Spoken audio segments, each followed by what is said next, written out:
ಎಲ್ಲರಿಗೂ ನಮಸ್ಕಾರ.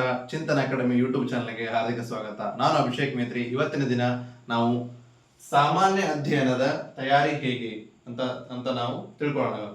ಸಾಮಾನ್ಯ ಅಧ್ಯಯನ ಅಂದ್ರೆ ಏನು? ಮೊದಲನೇದಾಗಿ ನಾವು ಕೆ ಅಂತ ಕೇಳಿರ್ತೀವಿ. ಈಗ ಹೈಸ್ಕೂಲ್ ಇರುವಾಗ ಅಥವಾ ಕಾಲೇಜಲ್ಲಿ ಇರುವಾಗ ಕೆ ಕಾಂಪಿಟೇಷನ್ ಮಾಡ್ತಾರೆ. ನಾನು ಇಲ್ಲಿ ಕೆ ಅಥವಾ ಎಸ್ ಅಂತ ಯಾಕೆ ಬರ್ತೀನಿ ಅಂದ್ರೆ ತಮಗೆಲ್ರಿಗೂ ಸುಲಭವಾಗಿ ಅರ್ಥ ಇಲ್ಲ ಅನ್ನೋ ಉದ್ದೇಶದಿಂದ ಬರ್ತೇನೆ. ಬಟ್ ಕೆ ಅಂದ್ರೆ ಏನು? ಉದಾಹರಣೆಗೆ ಯಾವುದೇ ಒಂದು ವಿಷಯದ ಬಗ್ಗೆ ಮೇಲ್ನೋಟಕ್ಕೆ ಅದನ್ನ ಕಂಠಪಾಠ ಮಾಡೋದು ಕೆ ಆಗುತ್ತೆ. ಬಟ್ ಎಸ್ ಅಂದ್ರೆ ಏನು? ಯಾವುದೇ ಒಂದು ವಿಷಯದ ಬಗ್ಗೆ ಸಂಪೂರ್ಣ ಆಳವಾಗಿ ಅಧ್ಯಯನ ಮಾಡೋದು ಎಸ್ ಅಂತ ಆಗುತ್ತೆ. ಉದಾಹರಣೆಗೆ ಭಾರತದ ರಾಜಧಾನಿ ಯಾವುದು?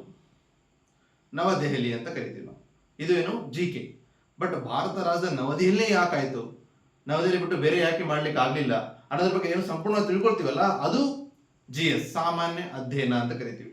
ಇವತ್ತು PC ಇಂದ DC ವರೆಗೆ ಅಂದ್ರೆ ಒಂದು ಪೊಲೀಸ್ ಕಾನ್ಸ್ಟೇಬಲ್ ಎಕ್ಸಾಮ್ ಹಿಡ್ಕೊಂಡು ನೀವು IAS IPS ಆಗುವವರೆಗೂ ಕೂಡ ಅಥವಾ ರಾಜ್ಯ ಸರ್ಕಾರಿ ಕೇಂದ್ರ ಸರ್ಕಾರಿ ಎಕ್ಸಾಮ್ ನ ಬರೆಯುವವರೆಗೂ ಎಲ್ಲ ಕಡೆ ಏನಾಗುತ್ತೆ, ಸಾಮಾನ್ಯ ಅಧ್ಯಯನವನ್ನು ಕೇಳ್ತಾರೆ.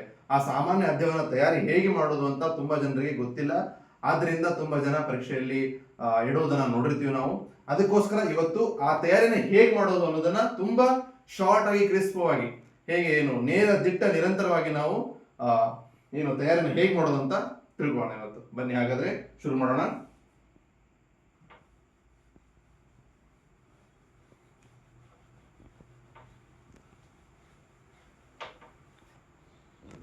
ಮೊದಲನೇದಾಗಿ ಇದು ಸಾಮಾನ್ಯ ಅಧ್ಯಯನ, ಇದು ವಿಶೇಷ ಅಧ್ಯಯನ ಅಲ್ಲ. ಸಾಮಾನ್ಯ ಅಂದ್ರೇನು? ಪ್ರತಿಯೊಂದು ವಿಷಯದ ಬಗ್ಗೆ ನಮಗೆ ಒಬ್ಬ ಭಾರತದ ಪ್ರಜೆ ಆಗಿರೋನಿಗೆ ಅಥವಾ ಸರ್ಕಾರದ ಭಾಗ ಆಗುವವರು, ಯಾಕಂದ್ರೆ ಸರ್ಕಾರಿ ನೌಕರರು ಬೇರೆ ಅಲ್ಲ, ಅವರೆಲ್ಲ ಸರ್ಕಾರದ ಭಾಗನೇ. ಆ ಸರ್ಕಾರದ ಭಾಗ ಆಗಿ ಆಡಳಿತ ವ್ಯವಸ್ಥೆಯಲ್ಲಿ ಸಹಾಯ ಆಗೋದಕ್ಕೆ ಪ್ರತಿಯೊಂದು ವಿಷಯದ ಬಗ್ಗೆ ಅವನಿಗೆ ವರ್ಕಿಂಗ್ ನಾಲೆಜ್ ಇರಬೇಕು. ಅದೇ ಸಾಮಾನ್ಯ ಅಧ್ಯಯನ. ಆ ಸಾಮಾನ್ಯ ಅಧ್ಯಯನ ನಾವು ಬರಬೇಕು ಅಷ್ಟೇ. ಅದನ್ನ ಬಿಟ್ಟು ನಾವು ಪಂಡಿತ ಆಗ್ಬೇಕಾಗಿಲ್ಲ. ಇದನ್ನು ಮುಂಚೆ ನಾನು ಹೇಳಿದ್ದೇನೆ. ಬಟ್ ಪಂಡಿತ ಆಗ್ಬೇಕಾಗಿಲ್ಲ. ಪ್ರತಿಯೊಂದು ವಿಷಯದ ಬಗ್ಗೆ ಸಾಮಾನ್ಯವಾಗಿ ನಮಗೆ ಅಧ್ಯಯನ ಇರಬೇಕು. ಅದೇನಂತ jack of all master of none ಅಂತ ಕರಿತೀವಿ, ಗೊತ್ತಾ? ಆ ತರ ನಾವೇನ್ ಮಾಡಬೇಕು? ಈಗ ಉದಾಹರಣೆ ಹಾರ್ದಿಕ್ ಪಾಂಡ್ಯ ಇದ್ದಾರೆ, ಅವರು ಬೌಲರ್ ಇದ್ದಾರೆ, ಬ್ಯಾಟ್ಸ್ಮನ್ ಇದ್ದಾರೆ, ಫೀಲ್ಡರ್ ಇದ್ದಾರೆ, ಕ್ಯಾಪ್ಟನ್ ಇದ್ದಾರೆ, ಏನೋ ಇದ್ದಾರೆ ಅವರು. ಆ ತರ ಆಗ್ಬೇಕು ನಾವು. ಇಲ್ಲಿ ಯಾವುದು ಸ್ಪೆಷಲಿಸ್ಟ್ ಬ್ಯಾಟ್ಸ್ಮನ್ ಆಗ್ಬೇಕಾಗಿಲ್ಲ, ಸ್ಪೆಷಲ್ ಬೌಲರ್ ಆಗ್ಬೇಕಾಗಿಲ್ಲ ನಾವು. ಸೊ ನಿಮ್ಗೆ ಅರ್ಥ ಆಯ್ತು ಅನ್ಕೊಂಡಿದ್ದೀನಿ. ಸೊ ಮೊದಲನೇದಾಗಿ ನೋಡೋಣ. ಈಗ ಇವತ್ತಿನಿಂದ ವಿದ್ಯಾರ್ಥಿ ಪರೀಕ್ಷೆಗೆ ತಯಾರಿಯನ್ನು ಮಾಡ್ಬೇಕಂದ್ರೆ ಮೊದಲು ಏನ್ ಮಾಡ್ಬೇಕು? ಸೊ ಆ ವ್ಯಕ್ತಿ ಮೊದಲು ಏನ್ ಮಾಡ್ಬೇಕಂದ್ರೆ, ಮೊದಲು ಪ್ರತಿದಿನ ನಾನು 6 ಗಂಟೆ, ಮೊದಲನೇ ಪಾಯಿಂಟ್ ನೋಡಿ, 6 ಗಂಟೆ ನಾನು ಅಭ್ಯಾಸವನ್ನ ಮಾಡ್ತೀನಿ ಅಂತ ಆ ವ್ಯಕ್ತಿ ಶಪಥವನ್ನ ಮಾಡಬೇಕು. 6 ಗಂಟೆ ಮಾತ್ರ ಕೇಳ್ತೇನೆ. ನಾನು 12 ತಾಸು 12 ತಾಸು ಓದು, ನೀ 18 ತಾಸು ಓದು, ನೀ ದಿನಕ್ಕೆ 25 ತಾಸು ಓದು ಅಂತ ಕೇಳಂಗಿಲ್ಲ.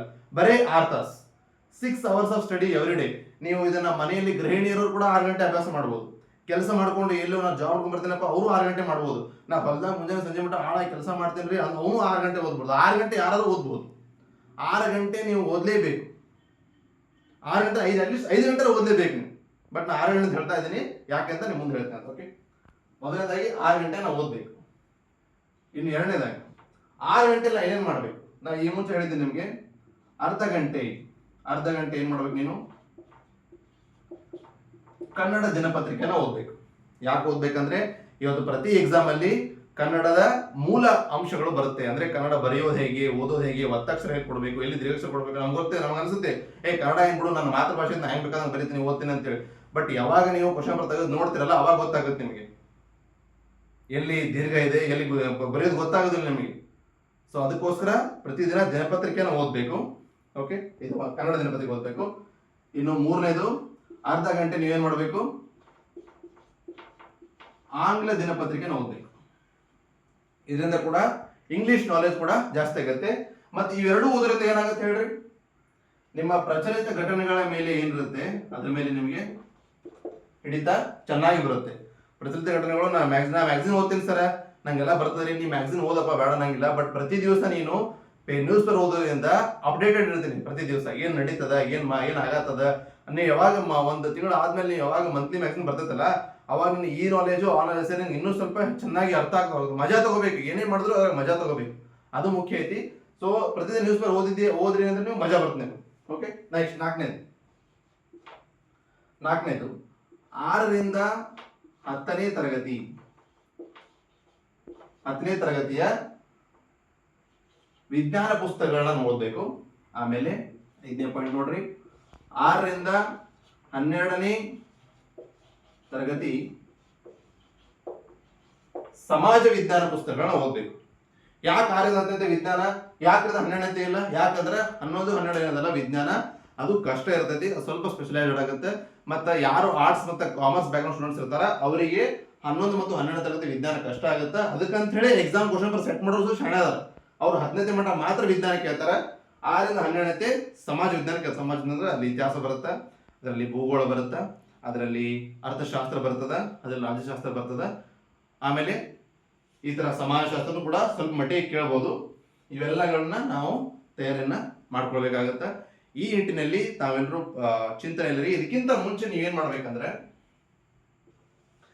ಇದೆಲ್ಲ ನಾವು ಓದ್ಬೇಕಾಗಿಲ್ಲ. ಬಟ್ ಇದಕ್ಕಿಂತ ಮುಂಚೆ ಒಂದು ಮುಖ್ಯವಾದ ಕೆಲಸ ಏನ್ ಮಾಡ್ಬೇಕು ನೀವಂದ್ರೆ ಹಿಂದಿನ ಪ್ರಶ್ನೆ ಪತ್ರಿಕೆಗಳು. ಹಿಂದಿನ ಪ್ರಶ್ನೆ ಪತ್ರಿಕೆಗಳು ಯಾಕಂದ್ರೆ ನೀವು ಒಂದ್ಸಲ ಏನ್ ಮಾಡ್ಬೇಕಂದ್ರೆ ನೀವು ಯಾವ ಪರೀಕ್ಷೆ ಬರೀಬೇಕು ಅನ್ಕೊಂಡಿರಲ್ಲ. ಉದಾಹರಣೆಗೆ ನಾನು ಇವತ್ತ ಪೊಲೀಸ್ ಸಬ್ ಇನ್ಸ್ಪೆಕ್ಟರ್ ಆಗ್ಬೇಕು ಅನ್ಕೊಂಡಿನಿ ಅಂತ ತಿಳ್ಕೊಡ್ರಿ. ನಾ ಏನ್ ಮಾಡ್ಬೇಕು, ಹಿಂದಿನ ಪೊಲೀಸ್ ಸಬ್ ಇನ್ಸ್ಪೆಕ್ಟರ್ 2 ಬೇಡ 3 ನೀನ್ ತಗೊಂಡ್ ಬಂದು ಮನ್ಯಾಗ ಸಿಗ್ತಾವ ಮಾರ್ಕೆಟ್ ಒಳಗೆ ಅಥವಾ ಆನ್ಲೈನ್ ಡೌನ್ಲೋಡ್ ಮಾಡ್ರಿ. ಅದನ್ನ ನಿಮ್ಮ ಸಮೀಪದ ನೆಟ್ ಸೆಂಟರ್ಗೆ ಹೋಗಿ ಪ್ರಿಂಟ್ ಹಾಕೊಳ್ರಿ. ನೀವು ಹಳ್ಳಿ ಹಾಕೊಂಡ್ರಿ, ನೀವೇನ್ ಧಾರವಾಡ, ಬೆಂಗಳೂರು, ಬಿಜಾಪುರ ಇಲ್ಲಿ ಹೋಗ್ಬೇಕಾಗಿಲ್ಲ. ನೀವು ಹಳ್ಳಿ ಹಾಕೊಂಡು ಮೊಬೈಲ್ನ ಡೌನ್ಲೋಡ್ ಮಾಡಿ ನೀವು ಅದನ್ನ ಕ್ವಶನ್ ಪೇಪರ್ನ ಸಾಲ್ವ್ ಮಾಡಿದ್ದೆ ಆದ್ರೆ ಹೆಂಗ್ ಸಾಲ್ವ್ ಮಾಡ್ಬೇಕಪ್ಪ ಅಂದ್ರೆ ನಾ ಎಕ್ಸಾಮ್ನ ಕೂತ್ ಬರಾಕತ್ತೀನಪ್ಪ ಅನ್ನಂಗ್ ಸಾಲ್ವ್ ಮಾಡ್ಬೇಕು. ನೀವು ಆ ತರ ನೀವು ಸಾಲ್ವ್ ಮಾಡಿದ್ರೆ ನಿಮ್ಗೆ ಗೊತ್ತಾಗುತ್ತೆ. ನಂಗೆ 100ಕ್ಕೆ 40 ಪ್ರಶ್ನೆ ಬರ್ತಾವು, ಅಥವಾ 50 ಪ್ರಶ್ನೆ ಬರ್ತಾವು, ಅಥವಾ 30 ಬರ್ತಾವು, 20 ಬರ್ತಾವು, ಅದು 60 ಬರ್ತಾವು. ಗೊತ್ತಾಗತ್ತೆ ನಿಮ್ಗೆ. ಆ ಗೊತ್ತಾಯ್ತಪ್ಪ ಅಂದ್ರೆ ನಿಮ್ಮ ತಯಾರಿ ಎಲ್ಲಿಗಿದೆ ಅಂತ ನಿಮ್ಗೆ ಗೊತ್ತಾಗುತ್ತೆ. ಹೌದಾ? ಮೊದಲು ನಾ ಎಲ್ಲದೆ ಅಂತ ತಿಳ್ಕೊಬೇಕು ನೀವು, ಆಮೇಲೆ ಎಲ್ಲಿಗೆ ಹೋಗ್ಬೇಕಂತ ನಿಮ್ಗೆ ಗೊತ್ತಾಗುತ್ತೆ. ಸೊ ಮೊದಲು ನೀವು 2ರಿಂದ 3 ಪ್ರಶ್ನೆ ಪತ್ರಿಕೆಗಳನ್ನ ನೀವು ಯಾವ ಎಕ್ಸಾಮ್ ಬರೀಬೇಕು ಅನ್ಕೊಂಡಿರಲ್ಲ ಆ ಎಕ್ಸಾಮ್ ಬಗ್ಗೆ ಸೊ ನೀವು ತಗೊಂಡು ಅದನ್ನ ಸಾಲ್ವ್ ಮಾಡಬೇಕು. ಸಾಲ್ವ್ ಮಾಡಿ ಇದನ್ನೆಲ್ಲ ಶುರು ಮಾಡ್ಬೇಕು. 6ನೇ ಬುಕ್ನ ಇರ್ತಕ್ಕಂಥ ಮ್ಯಾಟರ್ ಐತಲ್ಲ ಅದು ಎಲ್ಲರಿಗೂ ಅರ್ಥ ಆಗ್ತಕ್ಕಂಥದ್ದು. 7ನೇ ಅರ್ಥ ನಾವೆಲ್ಲ ಕಲಿತೆ ಬಂದೀವಿ. ನಾವೆಲ್ಲ ಡಿಗ್ರಿ ಹೋಲ್ಡರ್ಸ್ ಅದೀವಿ ಅಂದ್ರೆ ನಾವು 10ನೇ ಮ್ಯಾಟರ್ ಬುಕ್ ನಮ್ಗೆ ಅರ್ಥ ಆಗೇ ಆಗ್ತಾವ. ಹೌದಾ? ಸೊ ಮೊದಲನೇ ಸಲ ಏನ್ ಮಾಡ್ಬೇಕು, ನೀವು ತಿಳ್ಕೊಬೇಕಂತ ಓದ್ಬೇಕು. ಉದಾಹರಣೆಗೆ 6ನೇ ತರಗತಿ ಬುಕ್ ತೆಗೆದು ಅದರ ಜೀವಕೋಶ ಅಂತ ಒಂದು ಟಾಪಿಕ್ ಅಂತ ತಿಳ್ಕೊಡ್ರಿ ವಿಜ್ಞಾನಗಳು. ಜೀವಕೋಶ ಬಗ್ಗೆ ಏನಪ್ಪ ನೀ ಬಾಯ್ಬಿಟ್ ಮಾಡೋಡ, 1ನೇ ಸಲ ಬಾಯ್ಬಿಟ್ ಮಾಡಿ ಹಿಂಗ್ ಬಾಯ್ಬಿಟ್ ಮಾಡಬಾರ್ದು. 1ನೇ ಸಲ ಏನ್ ಮಾಡ್ಬೇಕು, ನೀನು ತಗೊಂಡು ಅದನ್ನ ತಿಳ್ಕೊಬೇಕಂತ ಓದ್ಬೇಕು. ನ್ಯೂಸ್ ಪೇಪರ್ ಓದ್ತೇವೆ ಬಾಯ್ಬಿಟ್ ಮಾಡ್ತೇನೆ ಇಲ್ಲ ಓದ್ತಿ ಇಲ್ಲ, ತಿಳ್ಕೊಬೇಕಂತ ಓದ್ತಿ. ಹಂಗೆ ತಿಳ್ಕೊಬೇಕಂತ ಓದ್ರಿ. ಫಸ್ಟ್ ತಿಳ್ಕೊಬೇಕಂತ ಓದ್ರಿ. 2ನೇ ಸಲ ಏನ್ ಮಾಡ್ಬೇಕು, ನಾವು ಬಾಯಾಡ್ ತಂತಾನೆ ಆಗುತ್ತದು. ನೀವು 2ನೇ ಸಲ ಓದುವಾಗ 3ನೇ ಸಲ ಸ್ವಲ್ಪ ಜಾಸ್ತಿ ಆಗುತ್ತೆ. ಹೆಂಗ್ ಪ್ರಾಕ್ಟೀಸ್ ಮೇಕ್ಸ್ ಮ್ಯಾನ್ ಪರ್ಫೆಕ್ಟ್ ಅಂತಾರಲ್ಲ, ಹಂಗೆ ನೀವು ಓದ್ತಾ ಅದು ಪರ್ಫೆಕ್ಟ್ ಆಗ್ತಾ ಹೋಗುತ್ತೆ. ಹಿಂಗೆ ಕಾರ್ ಹೊಡಿತ ತಿಳ್ಕೊರಿ, ಹೆಂಗ್ ಹೊಡಿತಾ ಕಾರ್ ಪರ್ಫೆಕ್ಟ್ ಆಗುತ್ತಲ್ಲ ಹಂಗೆ ಓದ್ತಾ ತಾನೇ ಪರ್ಫೆಕ್ಟ್ ಆಗುತ್ತೆ. ಬಟ್ ಮುಖ್ಯವಾಗಿ ಪ್ರತಿ ದಿವಸ 6 ಗಂಟೆ ಕೊಡೋದನ್ನ ನಾವೆಲ್ಲರೂ ನೆನಪಲ್ಲಿ ಇಟ್ಕೋಬೇಕು. ಸೊ ಇದನ್ನೆಲ್ಲ ನೀವು ಮಾಡ್ತಾ ಹೋಗ್ರಿ. ಇದಕ್ಕೆಲ್ಲಕ್ಕಿಂತ ಮುಂಚೆ ಪ್ರಶ್ನೆ ಪತ್ರಿಕೆಗಳನ್ನ ಓದ್ರಿ. ಇಷ್ಟನ್ನ ಓದಿ ನೀವು ಶುರು ಮಾಡ್ರಿ. ಆಮೇಲೆ ತಮಗೆಲ್ಲ ಆಲ್ ದಿ ಬೆಸ್ಟ್. ಈ ಮುಂದಿನ ದಿನಗಳಲ್ಲಿ ನಾನು ಏನು ಸಮಾಜ ವಿಜ್ಞಾನ ಎಲ್ಲ ತರಗತಿಯನ್ನು ನಡೆಸ್ತೀನಿ ನಾನು. ನೀವು ನನ್ನನ್ನ ಯೂಟ್ಯೂಬ್ ಮತ್ತು ಇನ್ಸ್ಟಾಗ್ರಾಮ್ ಅಲ್ಲಿ ದಯವಿಟ್ಟು ಫಾಲೋ ಮಾಡ್ರಿ. ಅದರಂತೆ ಮುಂದಿನ ತರಗತಿಯಲ್ಲಿ ನಾನೊಬ್ಬ ಶಿಕ್ಷಕನಾಗಿರೋದ್ರಿಂದ ಮುಂದಿನ ತರಗತಿಯಲ್ಲಿ ನಾನು ಸ್ವಲ್ಪ TET ಪರೀಕ್ಷೆಗೆ ಯಾರು ಓದ್ತಾ ಇದ್ದೀರಾ, TET ಹೆಂಗ್ ತಯಾರಿ ಮಾಡಬೇಕು. ನಾನು ಸೆಂಟ್ರಲ್ TET ಸೈಕಾಲಜಿಯಲ್ಲಿ 30ಕ್ಕೆ 30 ಅಂಕಗಳನ್ನ ತಗೊಂಡಿದ್ದೀನಿ. ಸೆಂಟ್ರಲ್ TET ಕರ್ನಾಟಕ TET 150ಕ್ಕೆ 117 ಅಂಕಗಳು ಬಂದಿವೆ. ಸೆಂಟ್ರಲ್ TET 150ಕ್ಕೆ 108 ಅಂಕಗಳು ಬಂದಿವೆ. ಸೊ ನನಗೆ ಸ್ವಲ್ಪ ಮಾಹಿತಿ ಇದೆ, ಚೆನ್ನಾಗಿ ಗೊತ್ತಿದೆ ಅದನ್ನ ಹೆಂಗೆ ಕ್ಲಿಯರ್ ಮಾಡ್ಬೇಕಂತ. ನಾನು ತುಂಬಾ ಜನಕ್ಕೆ ಹೆಲ್ಪ್ ಮಾಡಿದ್ದೀನಿ ಕೂಡ ಈ ಹಿಂದೆ. ಸೊ ಮುಂದಿನ ತರಗತಿಯಲ್ಲಿ ನಾವು TET ಮತ್ತು ಸೆಂಟ್ರಲ್ TET ಹೇಗೆ ಕ್ಲಿಯರ್ ಮಾಡ್ಬೇಕಂತ ನೋಡೋಣ. ಸೊ ಅಲ್ಲಿವರೆಗೂ ನಮಸ್ಕಾರ, ಧನ್ಯವಾದಗಳು, all the best, thank you.